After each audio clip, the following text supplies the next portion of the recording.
Chegou a hora de estarmos juntos mais uma vez aqui no Convite à Vida. Preparamos um programa que você não vai esquecer. Queremos despertar aquela pessoa que sempre quis mudar o mundo, mas que talvez hoje se encontre desiludida com o rumo das coisas. Este não é o mundo que eu gostaria de viver. É muita injustiça, muita desigualdade, muita violência. Aí eu me lembro dos profetas da Bíblia que pregaram justiça e até morreram por ela. Eu me lembro dos profetas modernos como o pastor batista Martin Luther King Jr. Ele morreu porque achava que as pessoas não poderiam ser avaliadas pela cor de sua pele. Até hoje me emociono quando o vejo pregando em Washington que tinha um sonho. I have a dream, gritava ele. Muita coisa mudou nos Estados Unidos. Hoje, os americanos têm um presidente negro. Muita coisa mudou por aqui. Hoje temos uma mulher na presidência da República.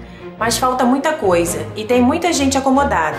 Selecionamos umas imagens para mostrar coisas que não podem continuar como estão.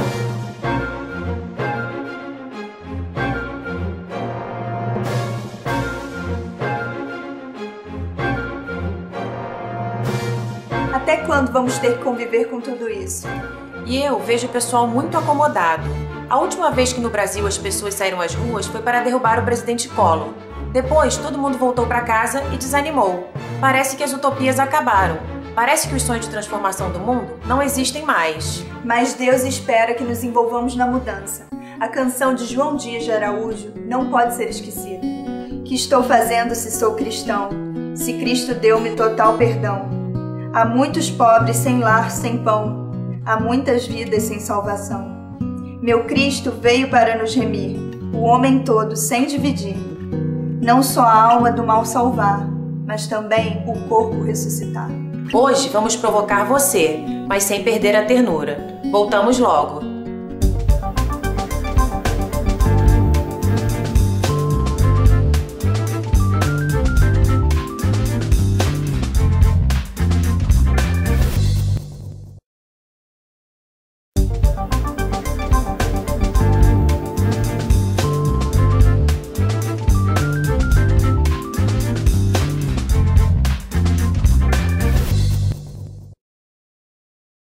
Estamos de volta com Convite à Vida, um programa da Igreja Batista Itacuruçá, na Tijuca, Rio de Janeiro.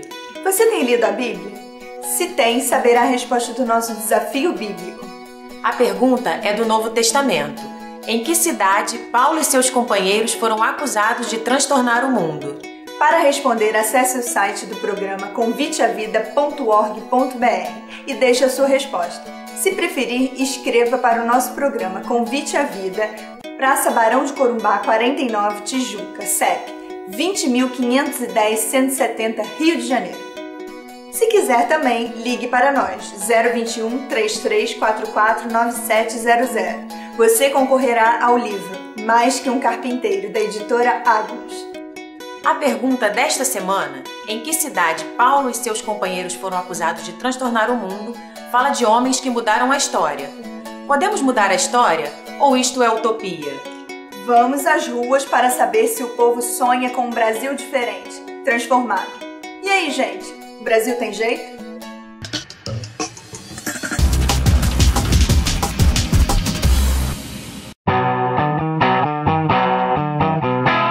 Eu acho que o Brasil tem jeito quando a nossa esperança está em Cristo, né?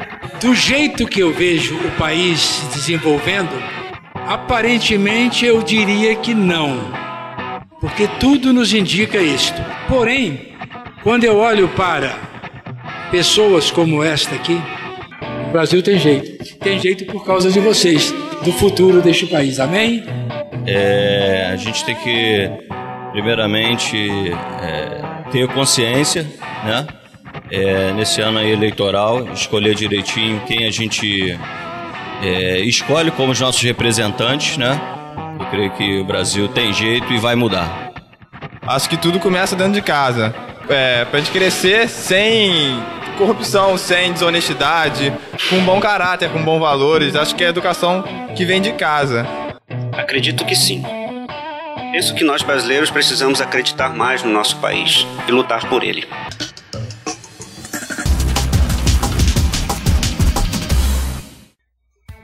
O Brasil tem jeito. Delambre, o Brasil tem jeito?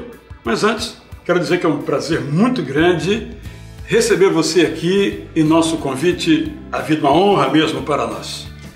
O privilégio e o prazer é todo meu participar desse programa que tem proposta e o objetivo de discutir e debater temas importantes para a nossa sociedade.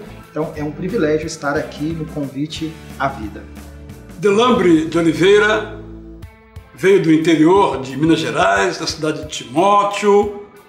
Aqui no Rio se preparou, estudou teologia, pedagogia, tornou-se doutor em teologia pela PUC do Rio de Janeiro, em parceria com a Universidade Alemã de Tübingen, ou Tübingen, como a gente prefere falar, e agora faz pós-doutorado em História pela Universidade Federal do Rio de Janeiro. Portanto, é uma pessoa com quem certamente eu tenho que aprender e você também tem que aprender. Eu vou começar com uma pergunta mais pessoal. Como foi sair de Timóteo e vir morar no Rio de Janeiro? Essa é uma transição, uma experiência muito peculiar, porque Timóteo é uma cidade com aproximadamente 80 mil habitantes e o Rio de Janeiro, muitas culturas, pessoas diferentes, costumes e tradições diferentes, e a transição ela também é um pouco traumática, porque você precisa se adaptar a uma nova realidade, a um novo contexto. E isso, então, mexe em alguns fatores da minha vida pessoal. Nesse período foi importante os amigos que aqui eu pude cultivar, a comunidade de fé que eu pude participar, a Igreja Batista da Esperança. Outros fatores aí nessa transição foram fundamentais para o meu desenvolvimento, que eu costumo dizer, desenvolvimento integral, que mesclam aprendizado de cultura com desenvolvimento de valores que eu levarei para a minha vida. Quando você estava lá em Timóteo, ali naquela região muito próspera, com gente muito amiga e fraterna, e sonhou dar voos mais altos, quem foi que deu um empurrãozinho, ou com uma palavra, ou com um abraço, ou com ajuda financeira? Quem foi isso na sua vida? Então, quando eu estava em Timóteo, eu vivenciei uma experiência familiar com muita dificuldade financeira de um lado, mas com muito amor do outro. E então a minha família ela teve um papel preponderante aí no meu desenvolvimento. Eu me lembro, Israel, de uma história que nós vivenciamos em família e que sempre que nós nos reunimos, nós gostamos de relembrá-la. Porque a minha família mesmo, eles moravam em Santana de Ferros, próximo a Itabira. E eram 3 irmãs. E uma delas resolveu trabalhar em casa de família em Belo Horizonte. E como a família, década aí de 50, muito pobre, ela mandava boa parte do seu salário para as irmãs em Santana de Ferros, para que elas pudessem estudar. E isso marcou muito a nossa família, porque ali já começava uma experiência de solidariedade. Uma sai e sustenta para que as outras pudessem estudar. E estudar, naquela época, em uma escola particular, com o sonho, então, de se tornar as 3 professoras. Mais tarde, então, as 2 que já estavam formadas e trabalhando passaram a pagar o estudo da outra que trabalhava na casa de família. Então isso pra gente marcou a nossa história como família, né? E de certa forma eu acho que isso faz parte também do tecido que forma o meu próprio corpo e a minha alma, a solidariedade. Isso alcançou você mais diretamente? Alguém também fez alguma coisa para você também poder estudar? Sim. Eu poderia destacar então 3 momentos de experiência de solidariedade para que eu pudesse chegar onde cheguei. Primeiro, a família. Segundo, a comunidade de fé lá de Acesita, PIBA, Primeira Igreja Batista de Acesita. Eles foram importantes porque eles ajudaram nesse processo de transição de Timóteo para o Rio de Janeiro, financiando então a minha graduação aqui no Rio e o meu mestrado também em teologia. Outra experiência também como pessoas, aí eu poderia destacar o professor chamado Adalberto Alves. Eu sempre tive muita dificuldade com português. formação lá pública, então o vernáculo para mim, né, que é a língua culta, ela sempre foi para mim uma dificuldade. E esse professor, na graduação, ele corrigia todos os meus textos. E um dia... Mas antes quero fazer uma promessa aos nossos ouvintes. Nós vamos trazer aqui um dia o professor Adalberto Alves de Souza, que de fato é um homem admirável. Bom, por favor, continue aí. Eu e o professor Adalberto, nós vivenciamos uma experiência bonita, porque eu, com a dificuldade de português, eu resolvi participar de um concurso aqui no Rio, onde eles iriam homenagear os melhores escritores universitários do estado do Rio de Janeiro. E eu fiquei entre os 100 melhores escritores universitários do Rio, tendo um texto publicado para o inglês, o francês e distribuído em todas as embaixadas da Unesco no mundo. O poder da superação. O poder da superação. Então o Adalberto foi importante nesse processo, Silvino Neto foi outra pessoa. Porque você veio importantíssima. Você veio para teologia, mas depois você foi para pedagogia, e o Silvino teve um papel nisso importante, você está me dizendo? Sim. O Silvino Neto, ele é um educador formado nos Estados Unidos e ele viu em mim a potencialidade para a educação. E ele foi então que me trouxe as palavras de elementos internos em mim que eu não percebia. E a educação mudou a minha vida. Já estava presente antes, mas agora eu podia perceber através das suas falas e do seu incentivo que a educação era algo que fazia parte de mim, né? Outra pessoa também importante foi a vice-decana, foi um período decana da PUC-Rio, Maria Clara Bingaman, quando eu já estava lá no doutorado, e ela deu incentivo e orientação para que eu pudesse passar um período na Alemanha.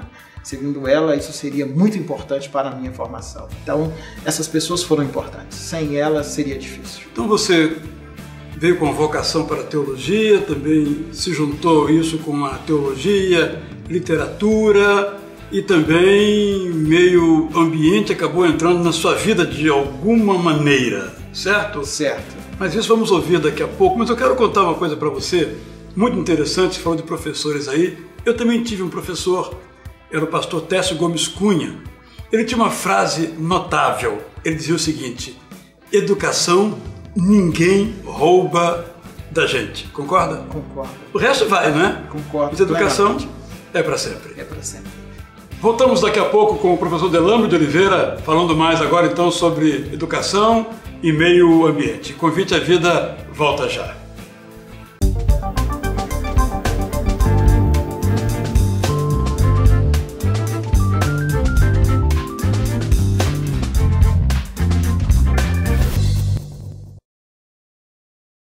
Oferecimento: Colégio Batista Shepherd, desde 1908, educando com amor. E Seminário Teológico Batista do Sul do Brasil, mais de 100 anos formando líderes.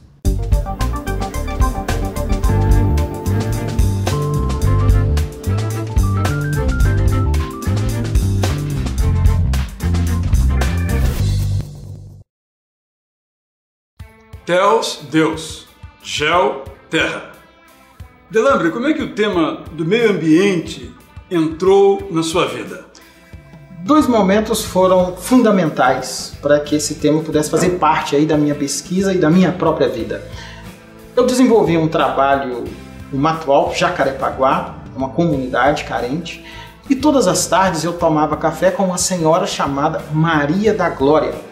E ela contava para mim constantemente como surgiu aquela comunidade. E o designer da comunidade já mostra essa diferença entre uma parte que é verde e a outra parte que é habitada. E à medida que eu fui entrando para dentro da vida da comunidade, eu percebi que discutir o tema do meio ambiente poderia ser uma forma interessante de trabalhar com aquela comunidade de onde eles vieram, o sentido de vida deles. Então esse foi o primeiro momento. E isso já começou a acontecer uma transição então na minha pesquisa de doutorado, que eu sempre tive o cuidado de que a teoria estivesse casada com a prática. O segundo momento então foi quando eu fui fazer o doutorado, uma parte dele na Alemanha. A Alemanha tem um conceito de meio ambiente ou de sustentabilidade que abrange todas as disciplinas. Fazendo uma pequena pausa, a gente tem ouvido muito falar dessa palavra sustentabilidade. Dá para entender mais ou menos o que ela significa, mas esclarece mais. O que quer dizer sustentabilidade? A sua pergunta, Israel, é muito relevante. No evento da Rio+20, eu fiz 25 entrevistas com pessoas do mundo todo perguntando: o que você entende por sustentabilidade? Cada um falava a partir da sua realidade. Isso é um pouco sustentabilidade. Pensar a qualidade de vida a partir do contexto onde você está inserido. Isso é a forma mais simples. Se a gente pensasse dentro de um grau de complexidade, ou seja, um grau maior, aí precisaria uma discussão melhor, que seria então relacionada a um desenvolvimento sustentável, ou seja, um desenvolvimento dos países que protege a natureza. Como se a gente dissesse assim: temos que desenvolver, precisamos, mas temos que deixar o mundo igual ou melhor para aqueles que virão depois da gente. Isso você captou um pouco então, essa ideia, esse sentimento na Alemanha, no seu doutorado? A Alemanha foi fundamental. Por quê? Porque a minha pesquisa em cima do teórico, pensador e teólogo Leonardo Boff já evocava um pouco isso. E ele é um dos brasileiros mais estudados na Alemanha, fora da teologia, na educação, na filosofia, nos cursos de sustentabilidade também ele é estudado. Então eu percebi que na Alemanha a teologia tem muito mais acesso às discussões da sociedade do que no Brasil. E o tema da sustentabilidade, então, foi o meu aporte. E você acha que é bem natural este caminho entre teologia e ecologia, ou teologia e sustentabilidade? Eu tenho que forçar um pouquinho a barra, ou é natural, ou deveria ser natural? Boa pergunta, porque existe uma diferença, Israel, entre Brasil e Alemanha, ou Brasil e Europa, quando a gente pensa em teologia. No contexto da Europa, esse diálogo ele já existe há um bom tempo. A gente tem praticamente há 30, 40 anos atrás, quase 50, um teólogo chamado Teilhard Chardin, que já pensava nessa questão do cosmos dentro da teologia, né? Isso já existe. Nós temos um outro teólogo lá, que é o Jörg Moltmann, que 30 anos atrás já tinha trabalhado um livro onde ele falava doutrina ecológica da criação. No Brasil, dentro de um contexto mais católico, a gente tem aí uns 25, 30, talvez até 40 anos que pensa um pouco sobre isso. Na questão mais protestante evangélica, aí é um pouquinho diferente, né? As preocupações dessas comunidades talvez sejam outras. Então o tema ecológico entra um pouco mais forte nesse exato momento. E na sua percepção, ecologia e teologia tem tudo a ver? Tem tudo a ver. Por quê? A discussão, então, do ponto de vista mais teórico, não faz parte do texto bíblico. Então é preciso colocar isso. Do ponto de vista prático, isso já está lá, né? A gente tem no Jardim do Éden, se a gente pode dizer assim, no texto bíblico do Antigo e do Novo Testamento, nós temos uma integração respeitosa, uma proposta entre o ser humano e a natureza. Nós temos leis lá no Antigo Testamento onde você tem uma proteção à terra, né? Trabalha 6 dias, 6 anos e depois a terra tem que descansar, né? A gente tem também no Novo Testamento concepções teológicas onde mostra que o ser humano está integrado à natureza ou deveria estar integrado à natureza. É verdade que no contexto do Brasil, quem levanta essa discussão foi a sociedade a partir dos ambientalistas, depois isso vai para os setores da universidade. E agora a igreja chega. Mas na Europa, essa discussão já estava presente dentro da teologia. Há também uma outra discussão que também parece que fica muito no campo teórico, que é a relação entre teologia e pobreza. Como o Evangelho, nos termos bíblicos, por exemplo, pode ser um instrumento para a erradicação da pobreza? Ou a teologia deve ficar nos púlpitos, nas igrejas, nos gabinetes, nas salas de aula, sem ter esta ligação tão forte assim com as questões da transformação da sociedade? A teologia, é preciso fazer uma diferenciação aqui básica para as pessoas que estão nos escutando, que a teologia em algum momento ela se aproxima da igreja e em algum momento ela se ausenta um pouco da igreja como um conhecimento acadêmico que tem o seu desenvolvimento. Dentro dessa perspectiva, eu diria que naturalmente o Evangelho já possibilita também essa discussão. Porque Jesus Cristo, ele foi o primeiro ali, a partir de uma noção de que tudo começa com ele, de proteger os pobres. O reino de Deus veio para os pobres. Isso é uma leitura. Só que o processo de desenvolvimento da igreja, você vai inserindo outras questões que passam a ser prioridades. A gente vai chamar de processo de institucionalização. Do lado de cá, então, você tem um trabalho da teologia que é a tentativa de resgatar os elementos fundamentais que estavam na base do surgimento do cristianismo.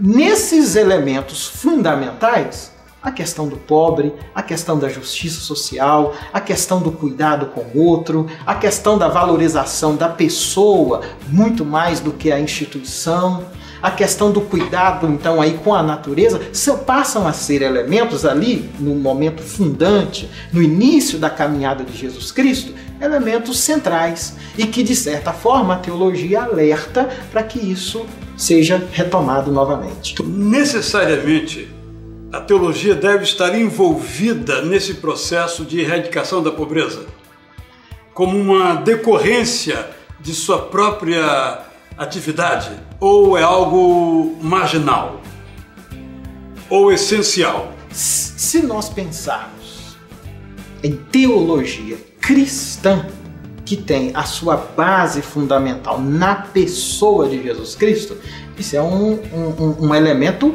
que não pode ser marginal, precisa ser fundamental. Só que eu acredito, Israel, que essa mesma questão a gente tem na discussão de sustentabilidade hoje. Por quê? Vários especialistas, várias pessoas percebem que o desenvolvimento do mundo como ele está não dá. Mas vem a pergunta: quem é que vai pagar a conta para acontecer a mudança? Dentro da teologia a gente também tem essa discussão.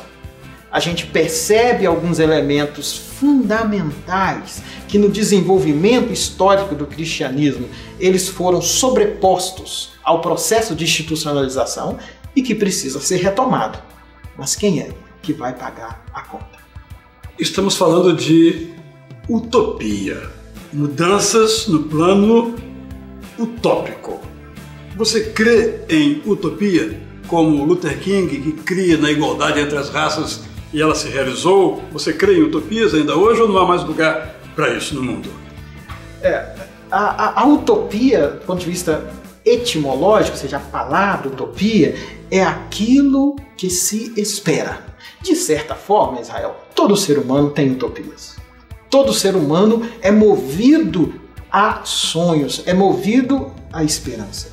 Por outro lado, a gente precisa lidar com a utopia e com a esperança com os pés fincados no chão.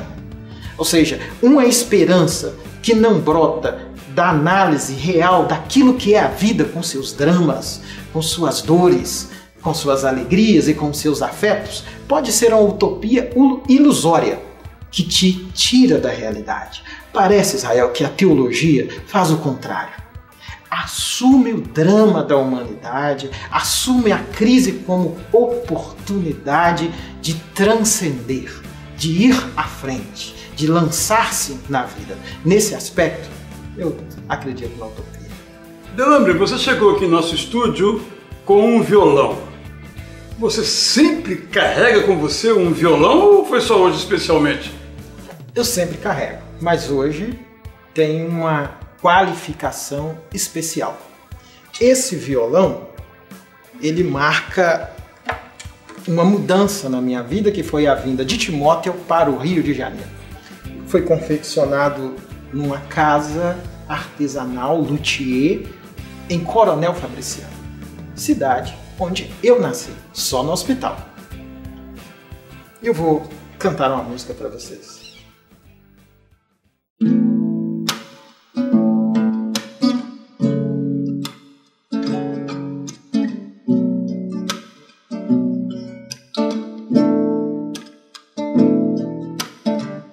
Hoje é um dia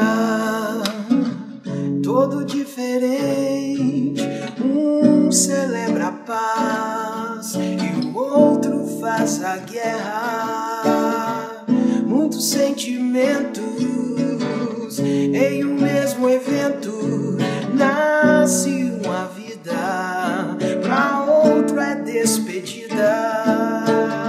A minha alma chora. Pergunto à humanidade, pra onde vai o mundo sem felicidade? Eu sonho ver o nosso mundo dando as mãos. Eu quero ver cessar essa divisão. Eu quero ser muito mais do que ter oikos. Como casa comum da humanidade. Casa comum é a casa da humanidade. Eu quero ser muito mais do que ter.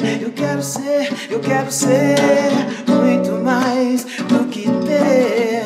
Eu quero ser muito mais do que ter. Eu quero ser muito mais do que ter. Maravilha, Delambre! Muito obrigado mesmo, é para aplaudir.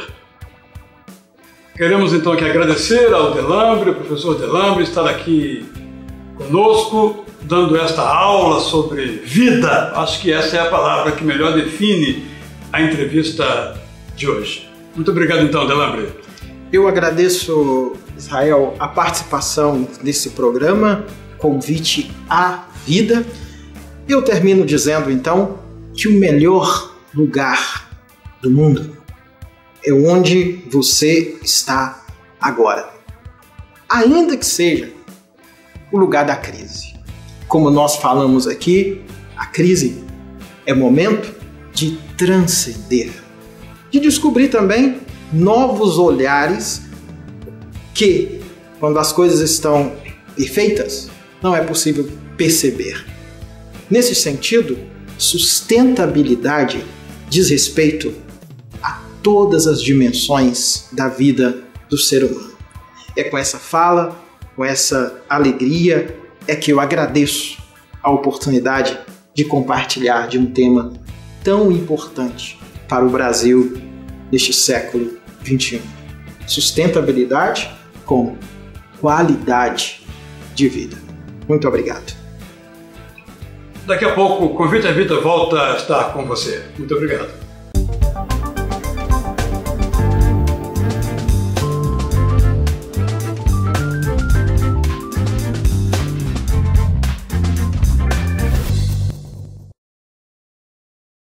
Oferecimento: Colégio Batista Shepherd, desde 1908, educando com amor. E Seminário Teológico Batista do Sul do Brasil, mais de 100 anos formando líderes.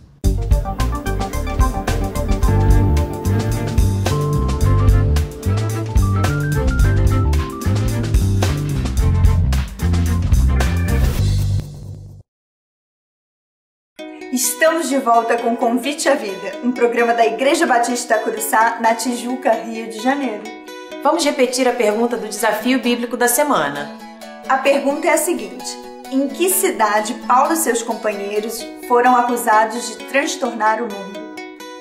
Acesse conviteavida.org.br e anote a sua resposta. Se for melhor para você, escreva para Programa Convite à Vida, Praça Barão de Corumbá, 49, Tijuca, CEP 20.510-170, Rio de Janeiro. Use também o telefone. Ligue para 021 3344 9700. Como sempre, o brinde é muito bom. Vamos sortear entre os acertadores 5 exemplares do livro Mais que um Carpinteiro, da editora Agnus. Veja agora Prazer de Ler, um quadro com uma recomendação de leitura especial para você.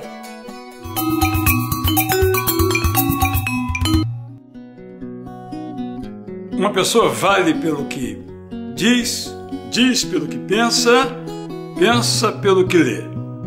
Concorda com esse pensamento? Então vamos juntos aqui no Prazer de Ler falar de mais um livro bom, um livro ótimo, um magnífico livro para você ler.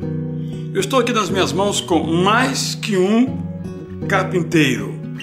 Um livro que já vendeu 15 milhões de exemplares no mundo. É um dos best-sellers do mundo. Mas acabou de sair. Bom, eu vou explicar. Na verdade, o autor desse livro, que é Josh McDowell, escreveu esse livro em 1977. Depois ele pediu ao seu filho, que se formou, se graduou, para reescrever o livro. Então é um livro a 4 mãos, pai e filho. Josh McDowell é o pai e Sean McDowell é o filho. Escreveu um livro muito interessante que eu recomendo fortemente para você, publicado pela editora Agnus.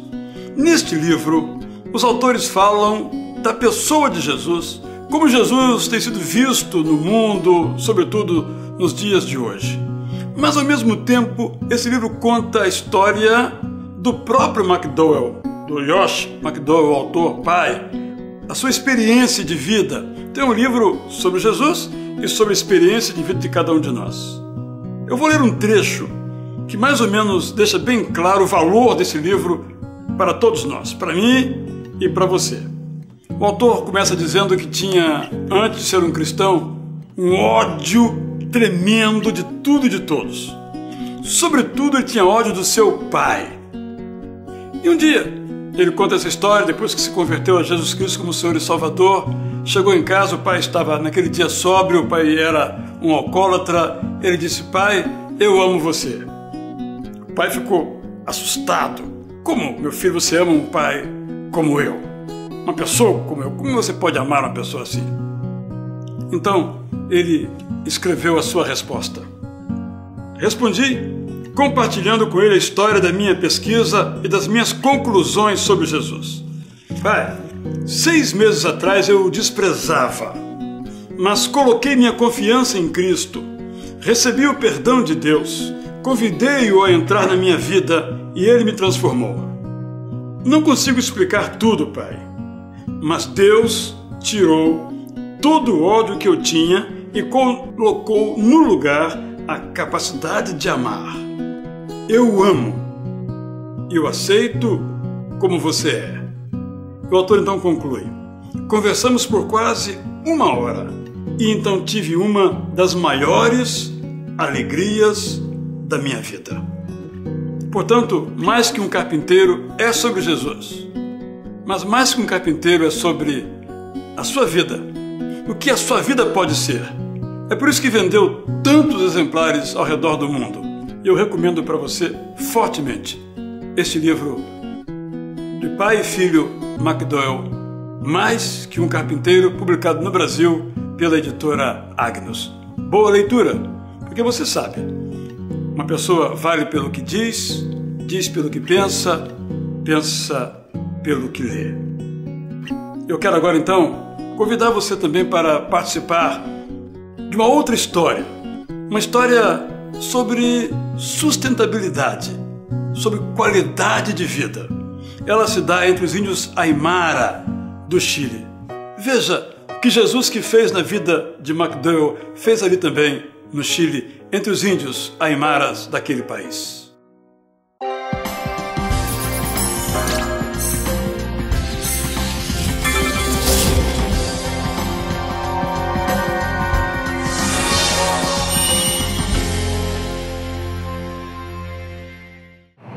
O que eu quero mudar no mundo? o que você gostaria de mudar no mundo? É possível alguém mudar o mundo ou isso é uma utopia, uma fantasia, um sonho irrealizável? Muita coisa precisa mudar no mundo e com certeza eu e você poderíamos fazer uma lista enorme de coisas. Mas o que mais importa mudar no mundo, senão o coração do homem? O que pode ser mais importante do que isso? O coração é conhecido como a sede das emoções, pois é do coração que procedem as saídas da vida, diz a Bíblia em Provérbios 4:23. Uma outra versão diz, pois dele, do coração, depende toda a sua vida. Mas como tocar em algo tão singular como o coração de alguém? Isso tem muito a ver com a nossa missão como discípulos de Jesus. Se queremos um mundo melhor, precisamos começar agora, onde a gente está, assumindo o compromisso de tornar o nome de Jesus conhecido em todo o mundo. É o toque do Espírito Santo de Deus que muda o coração humano. E é trabalhando para mudar o coração de homens, mulheres, jovens e crianças que os missionários deixam o Brasil e seguem para os campos missionários transculturais. É isso que tem acontecido, por exemplo, aqui bem pertinho de nós, no Chile.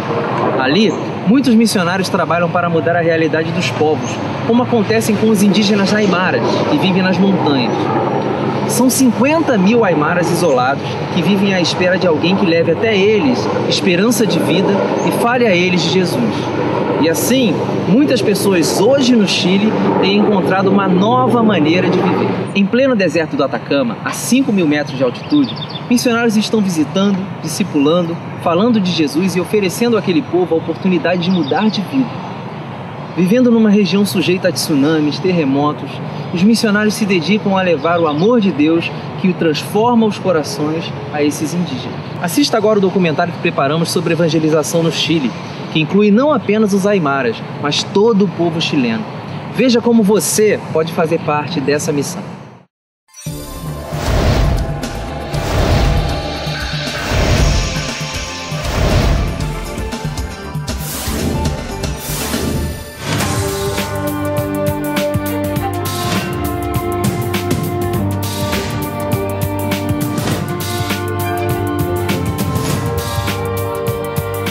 Chile.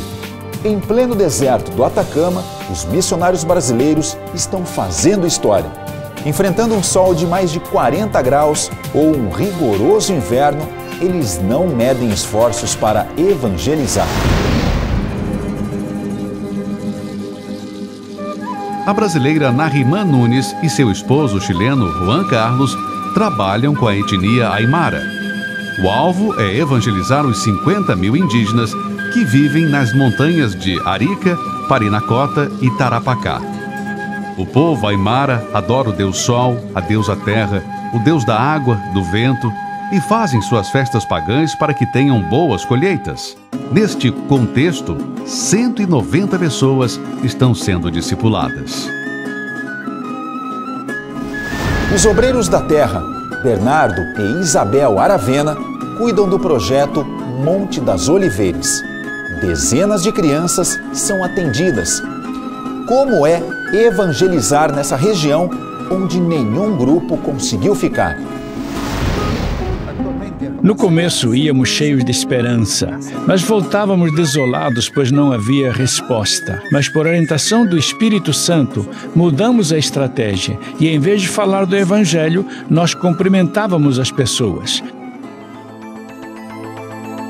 Semanalmente, os obreiros fazem visitas, discipulado, estudo bíblico e realizam escola bíblica e atividades esportivas com mais de 40 crianças, adolescentes e seus pais. Outro obreiro da terra que trabalha entre os indígenas em pleno deserto é o aimara Rolando Quispe. Com sua esposa Alexandra, dirige 2 projetos educacionais na cidade de Poço Almonte. No Brasil, há muita gente preparada que poderia ajudar os países latino-americanos. Isto me faz pensar nos países que no passado foram cristãos, mas foram descuidados e hoje não são mais cristãos, como o Egito. Não devemos descuidar da América Latina. O pastor Juan Carlos e Narimã viajavam 1.000 quilômetros por semana para as comunidades aimaras. Com o tempo, sentiram o esforço da altitude, ficaram doentes. Hoje, eles não podem mais subir as montanhas, mas coordena o trabalho dos que lá estão indo. Deus tem abençoado muito o trabalho desses servos fiéis.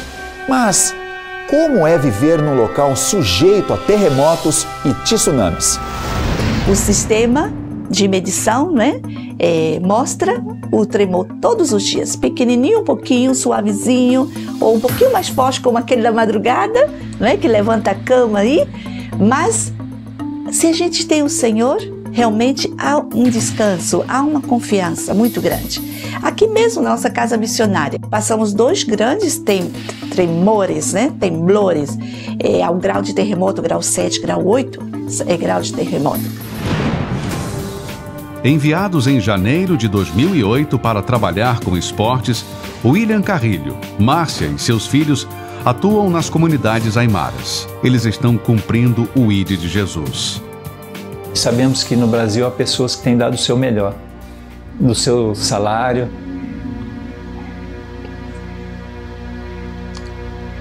e da sua vida de oração. E a oração dessas pessoas que nos fortalece aqui, que nos dá força para ir contra todos os principados, potestades que agem nesses lugares que são fortes. Mas nós somos mais do que vencedores em Cristo Jesus. Quantos povos como esses vivem isolados, à espera de alguém que lhes fale do amor de Deus? Quando veio ao Chile o primeiro missionário brasileiro, em 1908, nós fomos muito abençoados. Continue enviando voluntários, corais, equipes de jovens, equipes de esporte. Venham caminhar conosco pelas ruas do Chile e partilhar o Evangelho com o povo.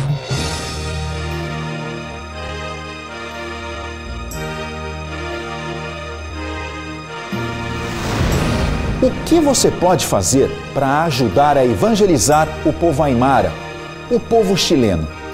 Você pode adotar o trabalho no Chile em oração.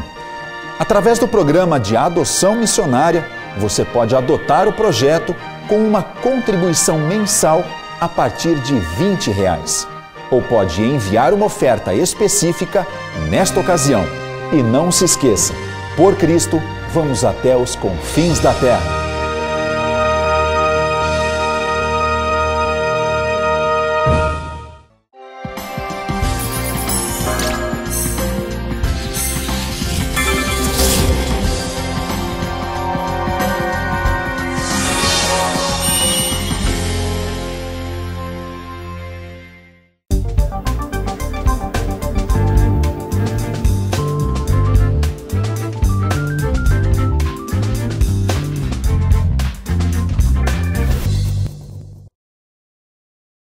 Oferecimento: Colégio Batista Shepherd, desde 1908, educando com amor.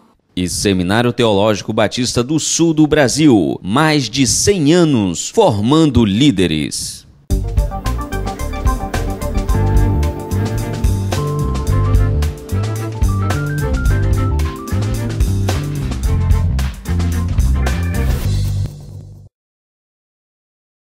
Depois de alistar as pessoas que transformaram o mundo em suas épocas, o autor bíblico acrescenta a seguinte frase: o mundo não era digno deles. Esta palavra digno aparece 17 vezes no Novo Testamento. A maioria se aplica a Jesus e só 6 se aplicam aos seres humanos, para falar tanto da indignidade das pessoas quanto da indignidade destas pessoas. Nós entendemos melhor o significado dessa palavra quando nós pesquisamos a sua origem. No grego, digno é axios. Daí vem axiologia, que trata do que é bom, belo e verdadeiro. Daí também vem axioma, uma frase tão evidente no que diz que não precisa ser provada. Há um capítulo na história do cristianismo que nos ajuda a entender o que é ser digno. Nas igrejas católicas ortodoxas, diferentes das romanas, até hoje, quando um diácono, um pastor, um bispo é consagrado, o público presente àquela cerimônia aclama: Axios, Axios, Axios. Vamos ver esta cena como se dá hoje na igreja ortodoxa grega.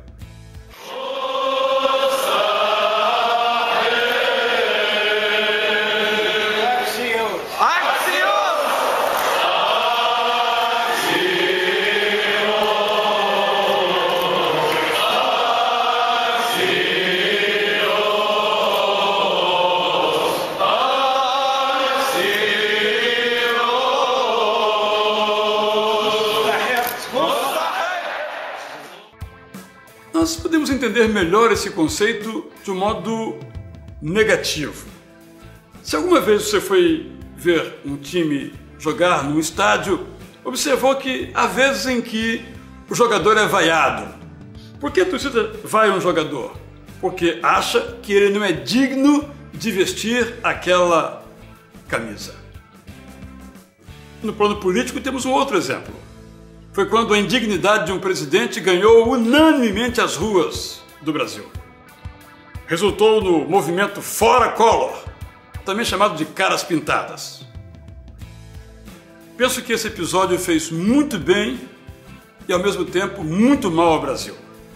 Fez muito bem porque nos livrou de um presidente corrupto. Fez muito mal porque, na verdade, pouco mudou aqui em nosso país. Ficou a mensagem que não adianta protestar, ir às ruas, pintar a cara, tirar um corrupto. Desde então, todo aquele que tem um ideal é um romântico. Pensa o seguinte: quem acha que o mundo está legal, continue comprando, consumindo, se tem dinheiro. Quem acha que não adianta se importar, um aviso: não reclame quando a injustiça se assentar na calçada da sua porta. Por isso, eu gosto muito daquela advertência que é a própria história do Martin Niemöller, um pastor luterano que enfrentou o próprio Hitler e foi libertado um pouco antes da prisão. Eis o que ele disse: primeiro vieram atrás dos comunistas, mas eu não gritei porque eu não era um comunista. Depois vieram atrás dos sindicalistas, mas eu não gritei porque eu não era um sindicalista. Depois vieram atrás dos judeus, mas eu não gritei porque não era judeu.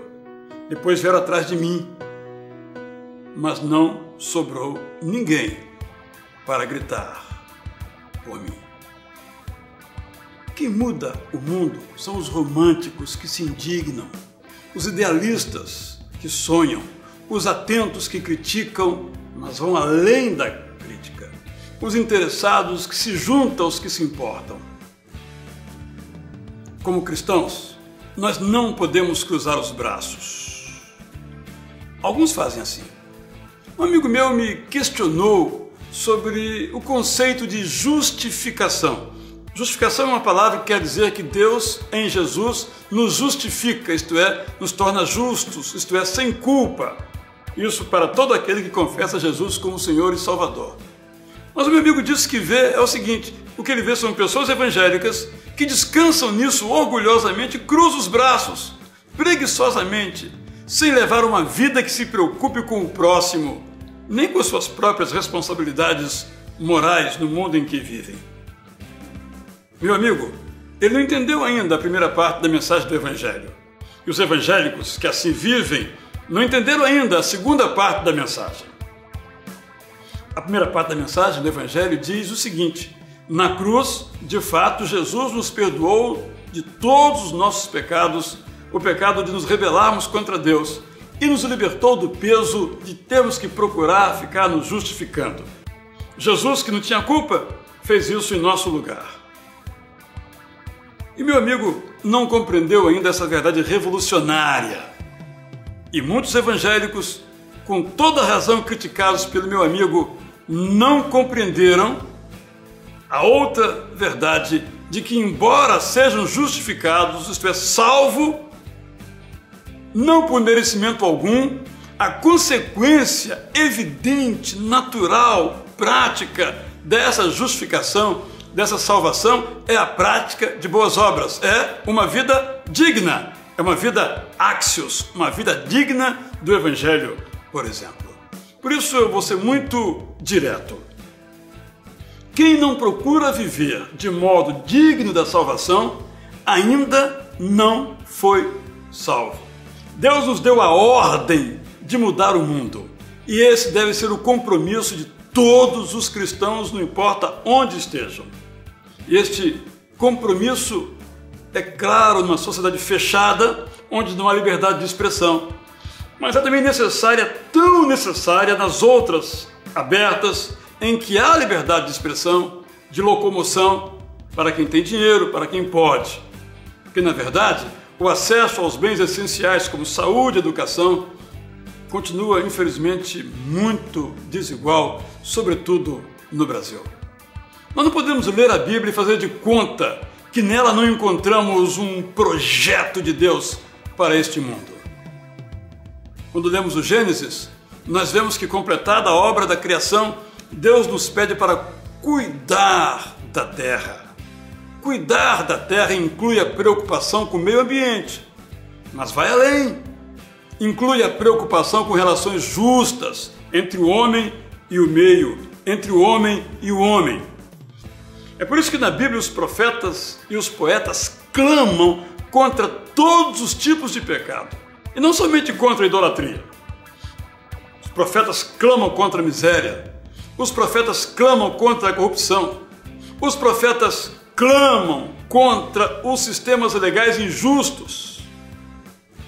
Quando começa o seu ministério, Jesus anuncia que foi enviado para pregar boas novas aos pobres, para proclamar liberdade aos presos e recuperação da vista aos cegos, para libertar os oprimidos e para proclamar o ano da graça do Senhor. É o que está em Lucas 4, 18 a 19. Os apóstolos, mesmo concentrados na volta próxima de Jesus Cristo para uma nova terra, propõem uma sociedade igualitária, que o pecado em forma de egoísmo tem derretido. Por isso, na experiência da primeira comunidade cristã em Jerusalém, as pessoas vendiam tudo o que tinham para que todos tivessem seus bens em comum. O nome disso é comunismo. Comunismo do amor, é importante acrescentar. Sim, a nossa tarefa é essa. Nós somos chamados para mudar o mundo, para vivermos melhor neste mundo, para que nossos filhos vivam melhor neste mundo, para que o amor de Deus se veja através de nós. Porque o mundo foi sequestrado pela queda e somos chamados a participar da sua redenção. Essa é a nossa tarefa.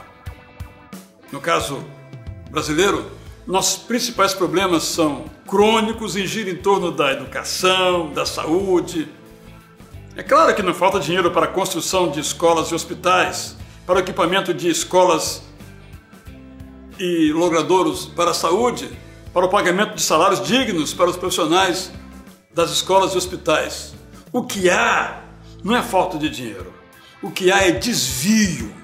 Na ponta, por funcionários graúdos e miúdos, na elaboração dos orçamentos que não priorizam as coisas mais importantes. Falta a convicção que escolas e hospitais são direito de todos. Outro problema no qual temos avançado muito pouco é na aplicação digna das leis. No Brasil nós temos excelentes leis, mas nem sempre elas são aplicadas para fazer justiça. Eu falei aqui de 3 áreas em que a preocupação deve ser de todos, mas você tem os outros assuntos que deixam você indignado. Sua lista pode ter outras prioridades que não essas que eu mencionei. Não importa. O que importa é que você se indigne. O que importa é o que você fará com aquilo que deixa você indignado. O que você fará? Aqueles heróis que eu mencionei, citados no livro de Hebreus, viviam num mundo que não era digno deles, num mundo que não os aprovava. E eles também não aprovaram o mundo, mas assim mesmo eles mudaram o mundo, às vezes no seu tempo, às vezes fora do seu tempo mais adiante. Eles estavam desconfortáveis no mundo e procuraram viver de modo que tornasse o mundo mais confortável. O mundo estava desconfortável diante deles e deu um jeito de eliminar a cada um deles. Alguns então estão na lista dos heróis de Hebreus. E quando eu penso em gente eliminada pelo mundo, pelo desconforto de sua presença, vem-me à mente cristãos como o apóstolo Paulo, John Hus, Félix Manz, Dietrich Bonhoeffer, Martin Luther King Jr., Joseph Mukasa, de Uganda, Oscar Romero, de El Salvador, que foram assassinados, mas nos deixaram como legado um convite a que nos envolvamos na causa da justiça como uma missão de Deus para nós. Eles olharam o mundo e entenderam que Deus queria que se envolvessem na transformação do mundo.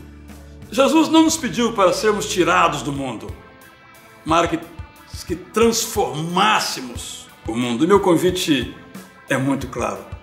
Envolva-se no projeto de Jesus. Vale a pena.